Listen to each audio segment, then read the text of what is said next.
morning, ladies and gentlemen. Today's date is March 11, 1958. ABC 123 Studios is live from Times Square. We are here to speak about Prime Minister Winston Churchill. I'm Aiden. And I'm Emily.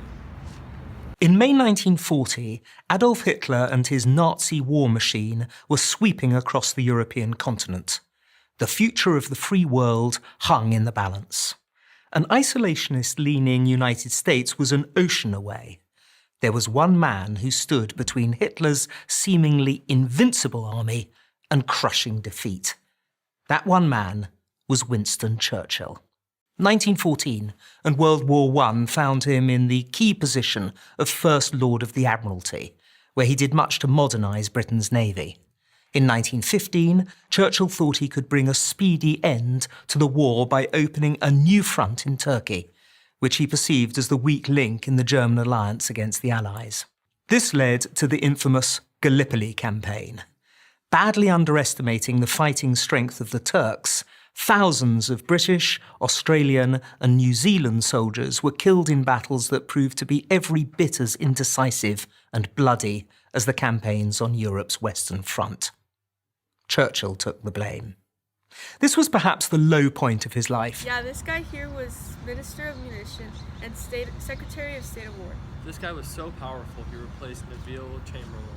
He was really good at his job. I mean, obviously, he led British to war in World War II. Yeah, and this guy here was Minister of Munitions and Secretary of State of War. He was so powerful he replaced Neville Chamberlain. He was pretty good at his job. I mean, obviously, he led British to victory in World War II, and he was very strategic.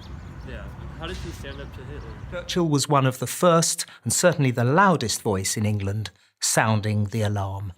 But it was an alarm few in England wanted to hear.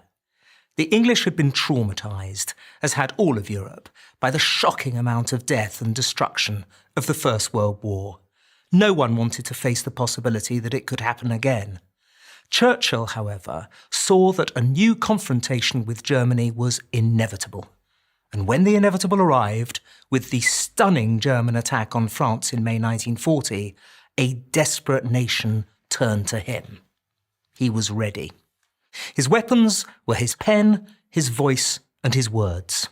I have nothing to offer but blood, toil, tears, and sweat, he told the House of Commons in his first speech as Prime Minister. Churchill was one of the first people to stand off to Adolf Hitler. He disagreed with his obsessive need for power. Agreed. Churchill made some history, I tell you. Very successful. And now we change the topic and check up on our sports. Back to you, Giselle. Recent sport highlights is the 1958 FIFA World Cup. Brazil beat Sweden with an intense score 5-2. Peter Thompson won the British Open for the fourth time in his career. And Golden player Mickey Wright on 2 with majors that year and a total of 13 major titles.